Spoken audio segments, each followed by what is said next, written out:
నమస్తే, కాంచనా అడ్వకేట్. నేను ఈరోజు supreme court judge justice Nagaratnam ma'am ఒక అప్పీల్ ఇచ్చారనమాట.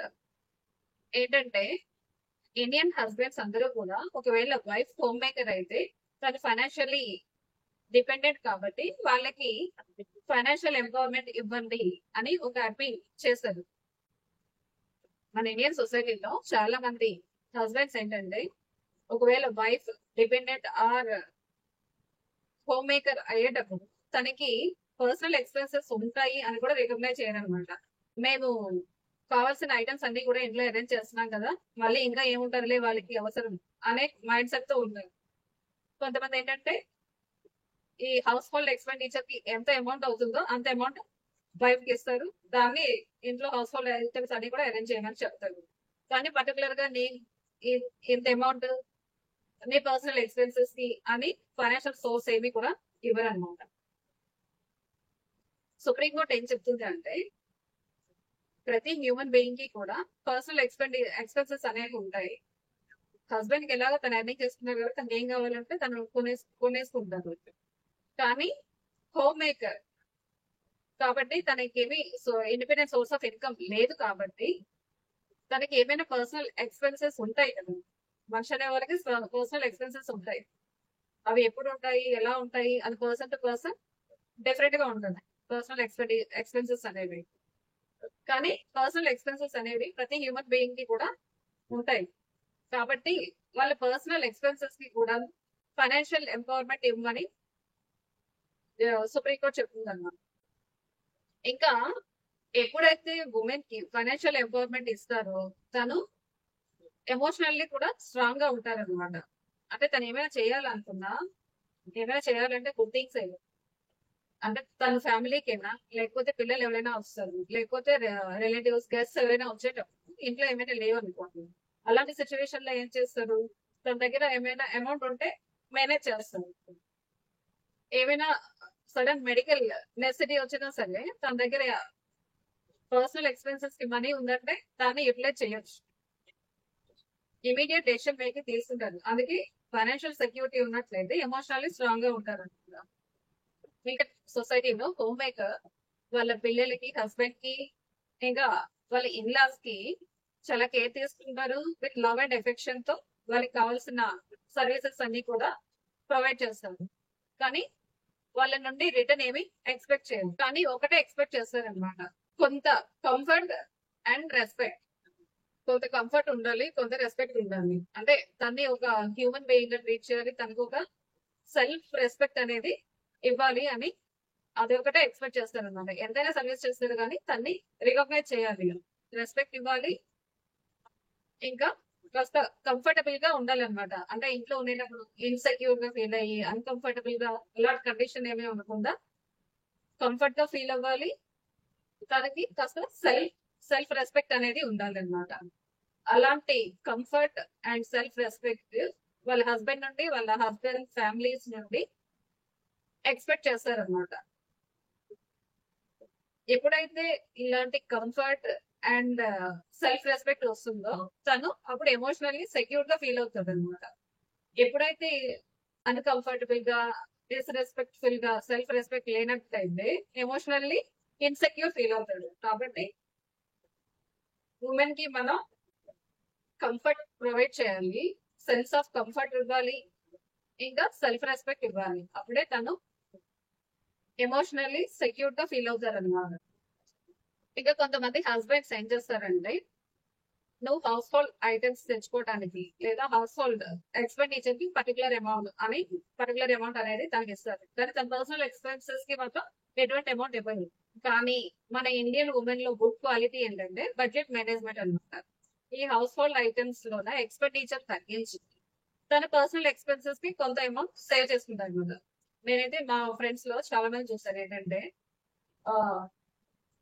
పిల్లలు జనరల్ గాను ఏం కావాలన్నా కూడా మదర్ ని అడుగుతారు. వాళ్ళకి ఏమైనా డ్రెస్సెస్ కావాలన్నా, ఇంకా ఎనీ థింగ్స్ కావాలన్నా, బుక్స్ కావాలన్నా, ఏమైనా సరే కొన్నిట్లకి ఏంటంటే హస్బెండ్ కొన్ని బడ్జెట్ లేదు, అది లేదు, ఇది లేదు అంటారు. కానీ ఇప్పుడు ఉమెన్ ఏంటంటే తనకి ఇచ్చే హౌస్ హోల్డ్ బడ్జెట్ లోనే కొంత సేవ్ చేసి పిల్లలకి కావాల్సిన ఏమైనా ఇవ్వటం ఇలా అన్నమాట. చాలా మేనేజ్ చేసి అంటే బడ్జెట్ ని మేనేజ్ చేయడం ద్వారా అమౌంట్ సేవ్ చేస్తారన్నమాట. సేవ్ చేసి అంటే ప్రతిసారి హస్బెండ్ ని అడగడం అంటే చాలా నాకు పర్సనల్ ఎక్స్పెన్సెస్ ఉన్నాయి, లేకపోతే ఈ నెసెసిటీ ఉంది అని మాటికి నథింగ్ బట్ బెగ్గింగ్ అన్నమాట. అలా బెగ్గింగ్ చేస్తున్నట్లయితే తనకి అంటే వాళ్ళకి ఎవరికైనా బెగ్గింగ్ చేయడం అంటే ఇష్టం ఉండదు కదా. అలానే అందుకని ఏం చేస్తారంటే హస్బెండ్ అయినా ఎవరైనా ఒక దగ్గర చేయి చాచడం అంటే బెగ్గింగ్. అందుకు మనం అలాంటి సిచ్యువేషన్ కల్పించకుండా తనకి కావాల్సిన పర్సనల్ ఎక్స్పెన్సెస్ అమౌంట్ అనేది కూడా ప్రొవైడ్ చేయాలి. అంటే ఫైనాన్షియల్ సెక్యూరిటీ అనేది ప్రొవైడ్ చేయాలన్నమాట. మన ఇండియన్ సొసైటీలో హస్బెండ్స్ ఏంటి ఇప్పటికి కూడా రికగ్నైజ్ చేయలేదన్నమాట. హోమ్ మేకర్ కి తనకి ఇండిపెండెంట్ సోర్స్ ఆఫ్ ఇన్కమ్ లేదు, మళ్ళీ తన ఎమోషనల్లీ అండ్ ఫైనాన్షియల్లీ నా మీద డిపెండ్ అయ్యి ఉంది, తనకి పర్సనల్ ఎక్స్పెన్సెస్ కి అమౌంట్ ఇవ్వాలి, దాన్ని ఏంటి ఫైనాన్షియల్లీ ఎంపవర్ చేయాలి అనే థింకింగ్ రావట్లేదు అనమాట. ఇంకా రాని స్టేజ్ లో ఉన్నారు చాలా మంది. ఎప్పుడైతే ఉమెన్ కి ఫైనాన్షియల్ ఎంపవర్మెంట్ అనేది ప్రొవైడ్ చేస్తారో అలాంటి సిచ్యువేషన్ లో ఉమెన్ చాలా సెక్యూర్ గా ఫ్యామిలీలో ఉన్నట్టు ఫీల్ అవుతుంది. కాకపోతే కొంతమంది మన సొసైటీలో ఉమెన్ కి ఈవెన్ తో హోమ్ మేకర్ అయినా సరే ఫైనాన్షియల్ ఫ్రీడమ్ అనేది ఇస్తున్నారు అనమాట. అంటే ఫైనాన్షియల్ ఎంపవర్మెంట్, తనకి కావాల్సిన ఫైనాన్షియల్ రిసోర్సెస్ ప్రొవైడ్ చేయడం అంటే జాయింట్ అకౌంట్ ద్వారా, లేకపోతే తనకి ఏటీఎం లో అమౌంట్ వేయడం ద్వారా ఇలా అన్నమాట. కానీ చాలా మంది ఇంకా రికగ్నైజ్ చేయలేదు. కానీ చాలా మంది ఇంకా వైఫ్ కి ఫైనాన్షియల్ సెక్యూరిటీ ఉండాలి అని రికగ్నైజ్ చేయలేదు అనమాట. వాళ్ళకే ఉంటాయి అవసరాలు అనేటట్టు ఉండాలి. ఎప్పుడైతే ఉమెన్ కి ఫైనాన్షియల్ సెక్యూరిటీ ఉంటుందో తను ఎమోషనల్లీ చాలా స్ట్రాంగ్ గా ఉంటది అనమాట. మన ఇండియన్ సొసైటీలో family is the strength and back bone in the society.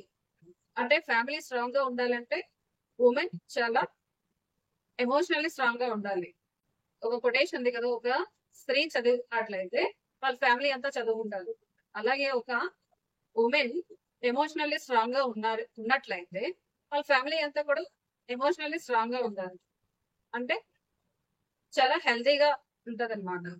Women ఫ్యామిలీకి strength and back bone. Families అన్ని కూడా స్ట్రాంగ్ గా ఉంటే అది సొసైటీకి కూడా స్ట్రాంగ్ గా ఉండదు. సొసైటీ స్ట్రాంగ్ గా ఉంటే స్ట్రాంగ్ నేషన్ అనేది బిల్డ్ అవుతుంది అనమాట. ఇంకా జస్టిస్ నాగరత్న మ్యామ్ ఏం చెప్పారంటే ఏ ఫ్యామిలీలో అయితే హోమ్ మేకర్ కి ఫైనాన్షియల్ సోర్సెస్ అనేది ప్రొవైడ్ చేస్తారో ఆ ఫ్యామిలీలో తనకి సెల్ఫ్ రెస్పెక్ట్ ఉంటుంది, ఎమోషనల్లీ స్ట్రాంగ్ గా ఉంటుంది. కాబట్టి అంటే ఏంటి తనని ఒక హ్యూమన్ బీయింగ్ గా అంటే ఇన్హ్యూమన్ ట్రీట్మెంట్ ఏమీ ఉండదు. తనకి ఫైనాన్షియల్ రిసోర్స్ వచ్చింది అంటే తనకి హ్యూమన్ కండిషన్స్ అన్ని కూడా సూటబుల్ గా ఉన్నట్టు అనమాట. అంటే this is also one type of moral and ethical values అన్నమాట. హ్యూమన్ బీయింగ్ కి కావాల్సినవి అంటే మనిషికి ఫుడ్, క్లోత్ అండ్ షెల్టర్ లానే పర్సనల్ ఎక్స్పెన్సెస్ కూడా ఉంటాయి అన్నమాట. అఫ్ కోర్స్ దాని కూడా ఇంక్లూడ్ అయ్యే ఉంటాయి. ఏ ఫ్యామిలీలో అయితే వైఫ్ కి ఇండిపెండెంట్ సోర్స్ ఆఫ్ ఇన్కమ్ లేదు ఆ ఫ్యామిలీలో హస్బెండ్ తనకి ఫైనాన్షియల్ ఎంపవర్మెంట్ ఇచ్చినట్లయితే తను ఎమోషనల్లీ స్ట్రాంగ్ గా ఉంటుంది. అంటే హెల్దీ లైఫ్ ఏంటంటే not only physical, emotional life కూడా రెండు కలిపితేనే హెల్దీ అనమాట.